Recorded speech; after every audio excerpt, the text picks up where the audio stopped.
High, আমি তৃষা। আমার বাড়িতে ছোট্ট একটা পার্লার আছে। জীবনটা দিন দিন এতটা বেশি আনপ্রেডিক্টেবল হয়ে যাচ্ছে যে ভাবাই দেয় যে ব্যবসা করাটা ভালো না চাকরি করাটা। গ্র্যাজুয়েশন কমপ্লিট করার পরে না কোথাও ইন্টারভিউ দিয়েছি, না কোনো চাকরির চেষ্টা করেছি। একেবারেই নিজেদের ফ্যামিলি বিজনেস পার্লারটাই শুরু করেছি। আর এই পার্লার স্টার্ট করার মাত্র ২ মাসের মাথায় আমরা কিন্তু ৮ জনের ফ্যামিলিতে পরিণত হয়েছি। স্টুডেন্টদের আমি কাজ শেখাই এবং তার সাথে আমরা ৩ জন মিলে কাজও করি। আর আজকে ছিল একটা বিশেষ দিন। আমাদের স্টুডেন্টদের মধ্যেই একটা দাদার ছিল আজকে জন্মদিন। তাই আমি আর জয়ন্ত ২জন মিলে একটা সারপ্রাইজ প্ল্যান করি। এরাও তো আমাদের ফ্যামিলির মতনই বলো। আমার মনে হয় আমাদের এই ছোট্ট প্রচেষ্টা এদের মধ্যে শেখার এবং এই কাজটার প্রতি আরো বেশি ভালোবাসা তৈরি করবে। সারা জীবন হয়তো মনে রাখবে যেখান থেকে আমি এই কাজটা শিখেছি সেখানেই আমার একবার বার্থডে সেলিব্রেশন হয়েছিল। আর আমরাও মনে রাখবো আমাদের জীবনের প্রথম ব্যাচ প্রথম স্টুডেন্টদের আমরা কত যত্ন করে কাজ শিখিয়েছিলাম বা কত কষ্ট করে কাজ শিখিয়েছিলাম, যেখানে আমাদের কোনো এক্সপিরিয়েন্স নেই। এদের কাজ শিখিয়ে আমাদেরও কিন্তু অনেক এক্সপিরিয়েন্স হচ্ছে। ভবিষ্যতে আরো অনেক স্টুডেন্টরা আসবে, অনেক মানুষদের আমি কাজ শেখাবো, কিন্তু এরা হচ্ছে আমার কাছে সব থেকে বেশি স্পেশাল, কারণ এরা আমার জীবনের প্রথম স্টুডেন্ট। ট্রেনিংয়ের এই কয়েকটা মাস আমার স্মৃতিতে সারা জীবন থেকে যাবে এবং আমিও চাই এই সুন্দর মুহূর্তটা ওদের স্মৃতিতেও যেন সারা জীবন থেকে যায়। রাজদা হচ্ছে আমাদের ফার্স্ট ব্যাচের স্টুডেন্ট আর আজকে রাজদার জন্মদিন, তাই আমরা রাজদার জন্য ছোট্ট একটা সারপ্রাইজ করেছি। চলো চলো তোমার কেমন লাগছে? খুবই সুন্দর, ভালো। সবাইকে থ্যাংক ইউ।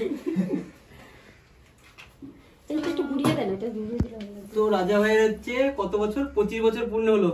সবাই আশীর্বাদ করো আরো যেন এরকম 50 বছর বেঁচে থাকে।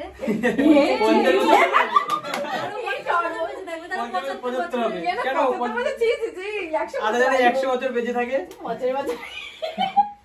আমার শ্বশুরের 82 বছর বয়স, এখন strong. Happy birthday to you, happy birthday to রাজদা, happy birthday to happy birthday to you.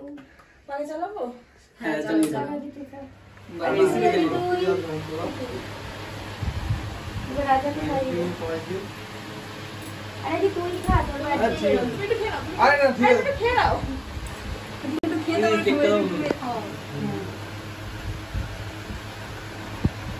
যখন আমি পার্লারটা ওপেন করেছিলাম তখন আমার ট্রেনিং সেন্টারের সম্বন্ধে কোনো আইডিয়া ছিল না এবং কাজ শেখানোরও কোনো প্ল্যান ছিল না।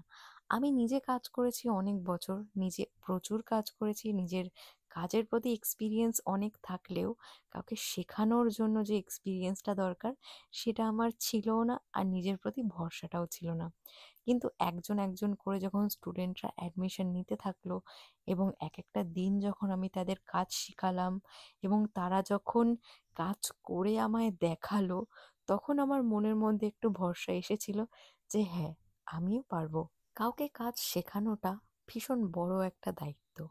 হতে পারে সে তার সারাটা জীবন এই কাজটার মধ্যে দিয়েই কাটাবে, তার পুরো জীবনটা, তার সংসারটা এই কাজের উপরেই টিকে থাকবে।